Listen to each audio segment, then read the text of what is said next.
Having been sitting on the sidelines for nearly 20 years while many other games get the credit for being the best 2D Metroidvanias around, including Ori, Hollow Knight, Shadow Complex, and many others, the Queen has returned to take a rightful place on the throne that she created, but is the seat still available or has Samus lost her touch? The good news is that Metroid still belongs near the top of the genre that it helped create thanks to a great development from MercurySteam, the same team who developed Metroid Samus Returns for the 3DS, and both Samus Returns and Metroid Dread have been developed in collaboration with Nintendo and series creator Yoshio Sakamoto.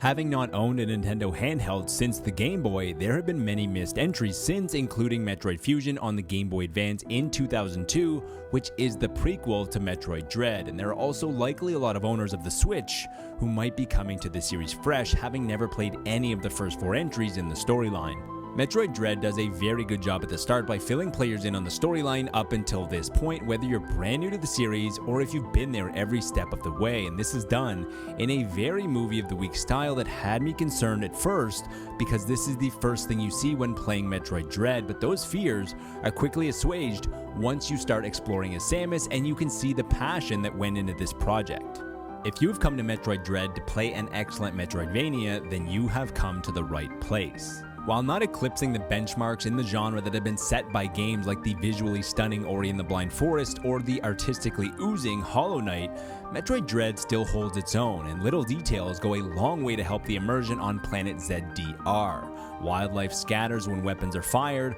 the ground glows around Samus when the charge rifle is used, and the industrial world in the background has some great lighting effects, such as lighting leaking in through ventilation fans. The world that Samus explores feels vast, but it never feels insurmountable as the game is broken up into many different sections which are traversed by loading screens disguised as trains or teleportation, and these areas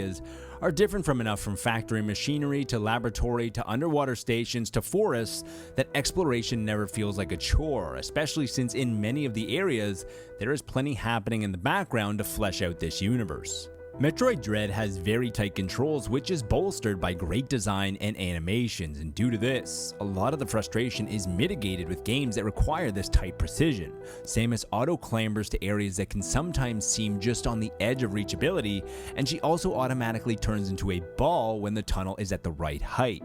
Playing Metroid Dread is perfectly serviceable on a launched Nintendo Switch in handheld mode, but Metroid Dread feels best when playing docked using the Pro Controller. Metroid Dread also sees the return of the deflect mechanic, which was introduced by MercurySteam with Metroid Samus Returns, and this was a very smart addition to the Metroid formula, which is a great way to add a level of strategy and timing to her arsenal. It also fits in perfectly with Samus, as she is a badass bounty hunter, and no matter the size of the alien, all she needs is the right window of opportunity to disarm and disable a foe. Metroid Dread runs very well on the Switch with a near flawless frame rate that runs at 60 frames per second that feels like a requirement for the accuracy needed for a modern Metroidvania. There was only one point in the game where the 2017 hardware reared its ugly, outdated technology head, and this was during some random portion of the underwater lab when Samus battled some random fish, and it's possible that different people might experience different hiccups, but outside of that one minor hiccup, the entirety of the game performance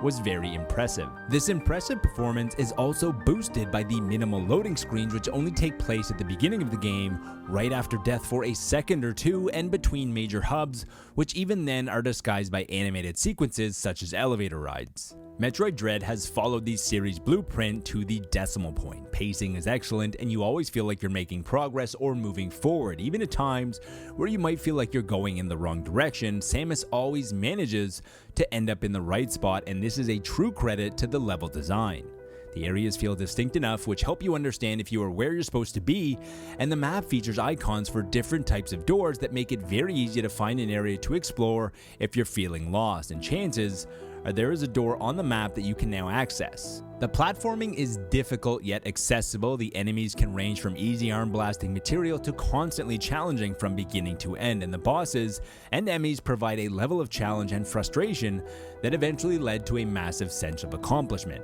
It would have been nice to see some of the bosses in Metroid Dread have a health gauge, as some of the frustration could be avoided if you knew that each attempt you were improving. Instead, you just have to keep dodging and attacking, hoping that they change to their next form and hope for their eventual defeat. The one big addition to the Metroid formula and the Metroidvania blueprint is by being the prey and not the predator. In Metroid Dread, there are sections in which you're pursued by enemies. The enemies are massive robots that are designed to protect certain areas no matter the cost. They do this using patrol routes and sonar, and just the sound of these robotic hunters coming closer added a level of suspense to Metroid Dread, as being caught by one usually results in instant death. The good news is that enemy areas never overstayed their welcome, and the minigame in which you attempt to escape their robotic clutches of death had me hooked from the very first capture, because it was always a fun challenge that always felt random. These sections are also well spread out across the game, and it's very clear which areas are patrolled by the enemy. Samus also gains some suit abilities which aid you in escaping capture, and even better,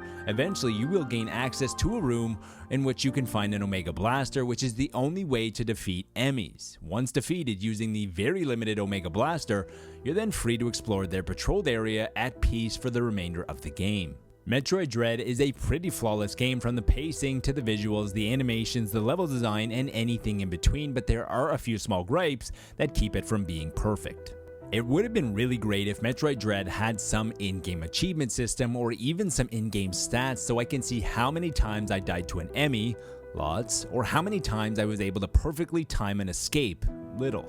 Another big gripe that I have about Metroid Dread is the omission of a journal or bestiary or compendium or whatever you want to call it. Some of the greatest entries in the Metroidvania genre, such as Hollow Knight, Dead Cells, and even Metroid Prime, include a logbook, some type of journal, so that you might see and learn more about certain types of enemies that you've defeated. And even in some games, the more you defeat a certain type of enemy, the more lore and information gets revealed about this species. This is a nice way to build out the world while giving players some incentive.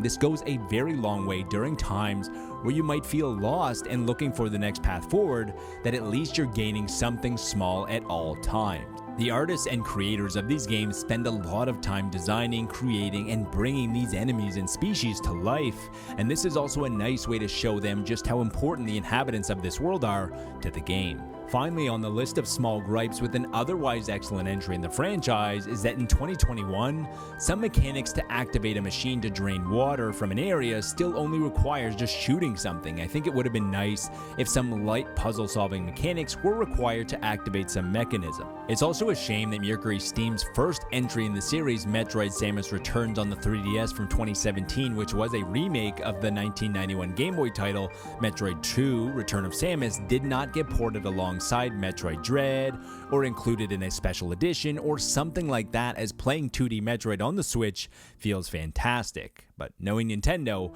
with what seems like will be the most successful Metroid game of all time thanks to thirst from the community, plus the install base of over 89 million Switch users, the company will port it to the hybrid system in about a year at full price. When it's all said and done, Metroid Dread doesn't add much new to the genre or even the franchise, but that's okay. There is a reason that Metroid as a franchise has resonated with fans for over 5 different decades and spawned a genre of its own. Metroidvanias are a tested formula that many developers are still emulating with fantastic entries such as Hollow Knight and Ori and plenty others. These entries also didn't do much new either, other than art and story, because the core of these games are following the same blueprint set out many years ago. Metroid Dread doubles down on what made the series iconic and also adds in plenty of small touches that go a very long way in establishing this universe without any dialogue from the protagonist. The way which the cinematography pulls out during some sections to give a true sense of the isolation and the vastness of the world that Samus explores, from a colossal alien autopsy in the laboratory or prehistoric marine biology in the underwater research station.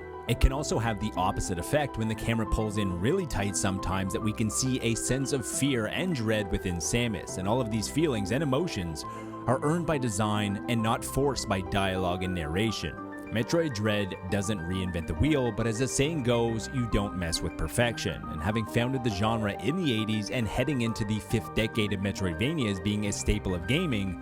it's clear that the Metroidvania formula is perfection.